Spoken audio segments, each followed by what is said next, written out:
What is up, guys? Welcome back to this episode of the Road to Redemption podcast. I'm, as always, your grateful host, Cam Williamson. Got a lot to talk about. I wish I could say any of it was good or positive, so maybe we'll try to end off in some kind of positive spin if I can. We'll start with the Kanye thing. As much as I don't even want to at this point, Kanye is on some other bullshit after what I think is a failing Down to 2 release, which he did on his own platform. A lot of people said Kanye was doing all this stuff going at Kim Kardashian and Pete Davidson as a way to promote that album, and now he's making these weird, almost evil looking claymation videos of Pete Davidson's face with flowers growing out of it with their passive aggressive threats, and then he's JK, he's fine, _fine, where it looks like a psychotic breakdown, in a letter form. It looks like an artist, a claymation artist having a psychotic breakdown. Somebody, I don't know who it's going to be at this point, but somebody has got to get a hold of Kanye and go, all right, man, enough is enough. Enough is enough. D.L. Hewley said it perfect in a TikTok video where he was no, this isn't funny. This isn't art. This isn't anything except for abusive, threatening. The only thing, and DL said this, the only thing that separates Kanye West in a restraining order is hundreds of millions of dollars and a couple hit songs. It's never been fun. It's never been fun. That's not from her house. Listen, I think that I've watched too many times where things like that happen and a woman or somebody's not believed and then things escalate. Yeah. He is stalking her. You could think it's cute. If it was my daughter, I'd do something about it. I don't think it's funny. I think that you can't write a beat so good that you get to do these things. And society laughs it off because they say, well, she showed her ass all the time and he's this and he's that and that. At a certain point, it is not unusual for men like that. The difference between him and a restraining order is about 20 hits and a couple of $100 million. I just don't think it's funny. I think that Kanye wouldn't get no pussy at all if he didn't write no hits. You know that. He's not the kind of dude. He don't he counts on this mystique. Right. And in the end, she got just as much bread as she is. Yeah. And why talk to him? Pete Davidson is a scribe. I don't get what the point is for threatening him. If you threatening to do this for your woman, all they gonna do is f her harder. This is such bullshit that if this was anybody else, right? Let's just play out a terrible hypothetical that Pete's mental health gets the best of him. He does something awful, unimaginable. And then what? What? Kanye just gets to walk off? Now, I'm not saying that Pete hasn't mentioned Kanye's mental health on SNL. That's a lot of Kanye defenders things. It's yeah. Now, that was before he was dating his wife. I hate to see huge platforms be used for such evil, and then I see him siding up with Travis Scott, and I'm just yeah, no, I get it. Now there's some weird,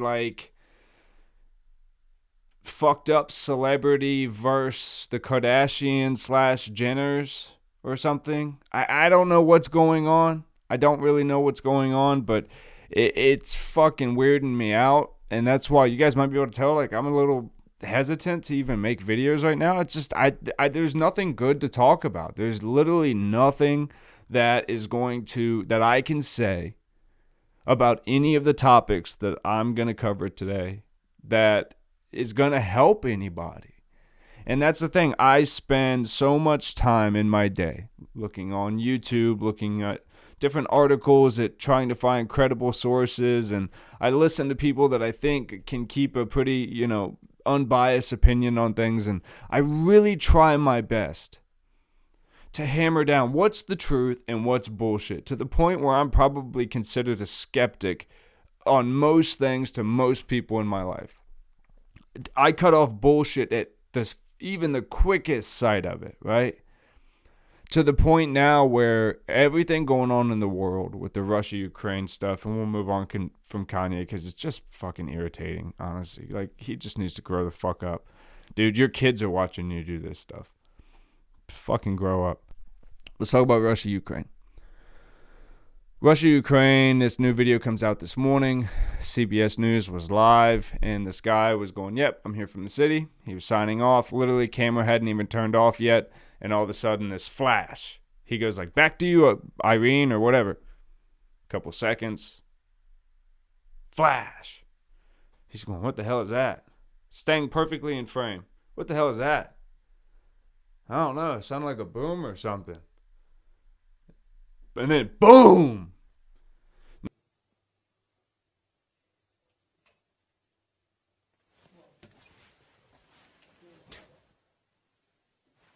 What the hell was that? I know.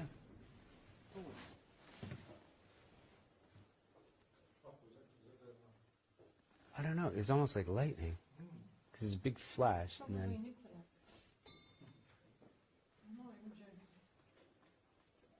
Whoa.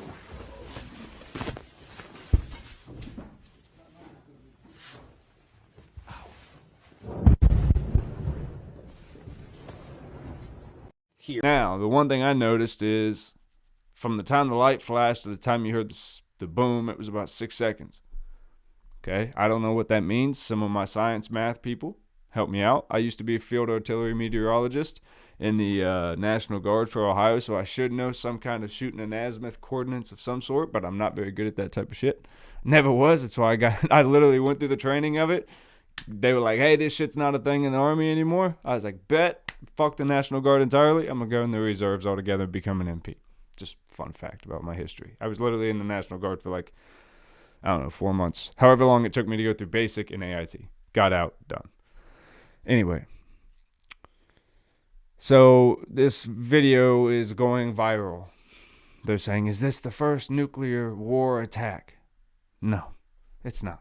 Now, was it the first attack on that Kiev city? And I figured out why Kiev is obviously the attack now.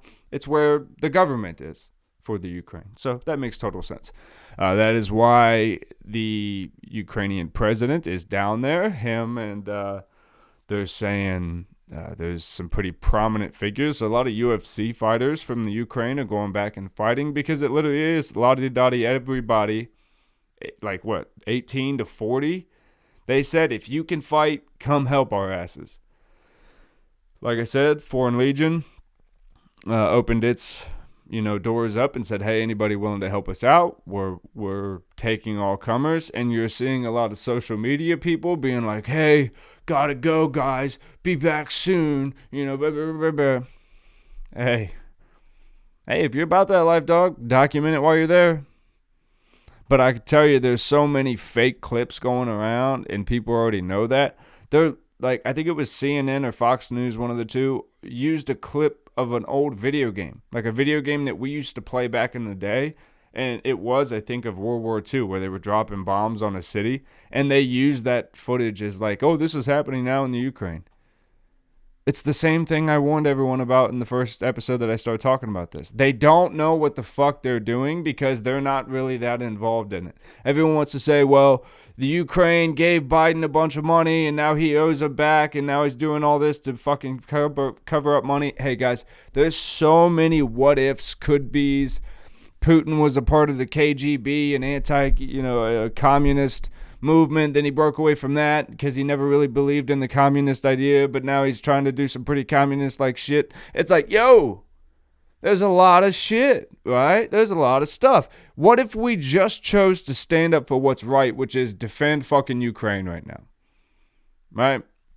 If you're a Ukrainian, if you have lineage to that, if you're, that's your spot, fucking get down there and hold down for your shit. I don't like to watch anybody use this as a Billy Badass type thing where they go, I'm going to go defend the Ukraine, man. You better be about that shit. Remember, man, stolen valor is a thing in the military. I know civilians don't really fuck with it all that much. They'll be quick to call somebody out who's wearing camo in a restaurant or something. But, don't forget, The people going over there and actually handling business, those are fucking heroes to the Ukrainian people. And the Ukrainian people themselves are heroes for holding down their spot during an active terrorist attack at this point. So I'll tell you one thing, it's not smart for anyone to try to jump ship on this idea. Jump ship was the wrong term to use, but it's not smart for anyone to try to think that making themselves out to be a social justice warrior in this situation, like, oh, I'm standing up for Ukraine. It's like, hey, we're standing up for the people of the Ukraine. I'm not here to say that the Ukrainian government is not corrupt. I don't know. I don't know all the inside dwellings and all the backdoor meetings that our people had with them and their people had with Russia and Russia had with China. I don't know. So I choose not to help people when I truly don't know. I don't know why still to this day. I've heard the pipeline theories. I've heard the KGB communist wants to take back what's his. I've heard like so many different theories about why Putin is doing this. And the question that I raised initially is finally starting to be brought up, which is like, how is he going to be tried for these war crimes? That's the only real question I care about right now. I care obviously about what happens in Kiev, because if they lose Kiev, it's over. Because they're going to have to lose the president, it sounds like, to lose Kiev. They're in like day 8 of this thing? 7 maybe? I think it's 8 now. Peace talks ain't going nowhere. I'll tell you what. Here's how we ended on a positive note, yeah? I have learned through all this, whether it be the World War III, the pandemic, the whatever. And I'm jokingly using World War III. Whether it be any of those things, you can choose every single day to do shit around you that makes you happy, right? If you're not actively on the streets of Ukraine dealing with that problem, there's this huge pressure online and stuff to make it feel like you need to make it your problem. And that is manipulation 101. It's used in sales when they say, create problems that you don't have just so they can sell you the solution to them. That's kind of the famous thing with infomercials. You're like, oh, fuck, I didn't know that was such an issue that my spaghetti strained. When I strain it, the steam gets my fingies. Well, now it won't because I've got these knuckle covers. And it's like, what the fuck, man? It's manipulation 101. And I talked about it, I don't know, a couple months ago, where it's like, what's the number one way to control people? Make them scared. And then what? Cut off resources to them. Those are 2 ways you can instantly invoke fear into people. Fucking scare the shit out of them, cut off money, cut off food, cut off water. If you choose to look around you, wherever you are, and like for me, I've just kind of gone head first back into my skateboard again. Like, I'm not gonna lie, it's nice to be able to grab my board and go and kick around, knowing my kid is safe at school, and I can be grateful for that. My family is safe doing everything they're doing. And I don't have to get on because I'm not a part of some corporate agency that makes sure that I'm here by 7:30 so I can be talking about the thing that happened at 3 a.m. to make sure that I'm in competition. I'm not in competition with fucking anybody. And I don't want to be. So, like, I'm dying right now to just, switch my shoes and go skate. And I want to talk to y'all, but even, like, on social media now, one of the saddest things and one of the reasons I'm not turning and walking away from it, but just I don't pay it as much attention at all anymore, is because support is always silent and hate is always loud. So people will dig you, and they might dig you, And it might be one of those situations where they like you sometimes and sometimes you're just not for them. And they don't say shit. They don't, nothing.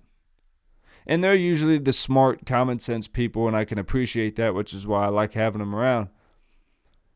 But it becomes a whole toxic pool of stuff where it's just people, it becomes a community that's only there to engage, to trash shit. Whether it be their current politics, the breaking news, this person's an asshole, this guy's an idiot. Like, you know, it's crazy. The shit that people waste their time on when you could, in fact, find a hobby that you lost in your younger years, or, you know, pursue the hobby that you've always known now. Why in the fuck would you spend time talking about shit and going over stuff, like acting like you're going through it with a fine-tooth comb because you went to www.imright.com and fucking found 10 websites that are splurring the same bullshit that you've already heard, even though you haven't checked once into what the other side is saying. And it's like, especially when you're so far removed, like when I put the first video of Russia up, the first like initial comment that was any sort of valid, they were like, you know, Russia and Alaska are only 55 miles apart, right? So technically Russia and the United States are only 55 miles away. And I'm like, no, I didn't know that. Valid. So I went and I looked it up. And it's like, yeah, there's an island off of Alaska, like a body of mass that's called an island. And yes, there's another island that's controlled by Russia, and mainland point to mainland point, it's 55 miles. They said that during times in the year, you can walk to those two things if it freezes over, right? It's called like the Baez Canal or some shit. I don't know. Any, you know, beside the fucking point. My whole point is, this is not a issue between the United States and Russia, right? This is not something where it's like one of our NATO allies is being attacked, or that this is some neighbor on neighbor shit going on right now. Now, again, I'm not saying that anybody is wrong for sending resources or making opinions known that, you know, the Ukraine people should stand strong in this. I don't think there's anything controversial about that. But it's, again, like, if you're not willing to invest in the history of Russia and how the Ukraine initially separated and like all that shit, and like how many Russians actually live in the Ukraine, and like, it's weird, man. It's fucking weird. So all I'm saying is don't get so easily pulled, like always. And two, this is what you need to pay attention to. What if you just paid attention to your life, your kids, your spouse, your family? Call people, make sure they're good. Do that shit. Go do something you miss. Go watch a movie you haven't seen in a while. Go see a new movie. Listen to a new artist's album. I mean, fuck, man. It's just exhausting. It's exhausting even like putting your voice out sometimes when you're not trying to spew a bunch of bullshit, because it seems like the more unbiased and objective you try to be about things, obviously you're gonna get, the extremes are gonna come in and be like, what the fuck are you talking about? Because you're not just immediately complying to their ideologies on things. But it's like, yo, I'm not trying to see that as our future. I got kids growing up in this shit, and I see so much stuff where people hang their hat on being a patriot and being a veteran and being a cop's son and a cop's daughter, and I grew up to be a lawyer and a doctor. Man, oh man, oh man, oh man. The fucking burden that some parents bear on them to continue the fucked up dream. That this idea that you grow up as a nice, you know, humble kid from the block who, you know, fucking joins Pee-wee and plays high school at the varsity level and is the all-star, gets the girl in high school, goes to college, they get married, have a baby. Like, oh man, that's not fucking real at all. Because guess what? That's a very, very rare and oftentimes staged fucking occasion. And even then, we oftentimes stop that fairy tale dream where they got married, had a kid, and live happily ever after. Why do you think everything stops with happily ever after? Because that's where everything goes to fucking back. When you get married and have kids, that's when you become an adult and take on life of your own. You're not just some little fuckhead running around bumping into shit anymore. That's pretty much all you are through your 20s. Now, given, I'm like 2 weeks into being 30 years old. So I'm 100% talking about myself. I'm simply saying, we don't know shit. We don't know shit. Let's stop acting like we know shit. Can we go skate and have fun? Can we do that? I'm going to go do that. I look forward to seeing you guys in something else this week. I don't know. It'll probably just be another drop-in podcast like this where I just hang out with you guys because I'm getting old and skating every day is not possible. I need a couple days in between now to rest the old knees and the shoulder. Guys, I blew my freaking shoulder out. I locked it in, if you guys have seen the video, which like only 3 people watched it, so I locked in 50-50s, and I've been doing them like crazy, but again, 30 and didn't warm up, haven't been doing yoga. I jump. When I jump, I throw my arm up like this. I freaking, like, after 2 of them, my shoulder was so sore. I was actually sitting there like, oh, fuck, I might have to go to a hospital. A couple minutes went by. It was fine, but I was like, dude, I fucked my shoulder up doing 50-50 grinds. Now, given I fell a few times, who knows what really happened. I'm rambling now. I love you guys. Check out the podcast. Check out the t-shirts. Love you. We'll see you later.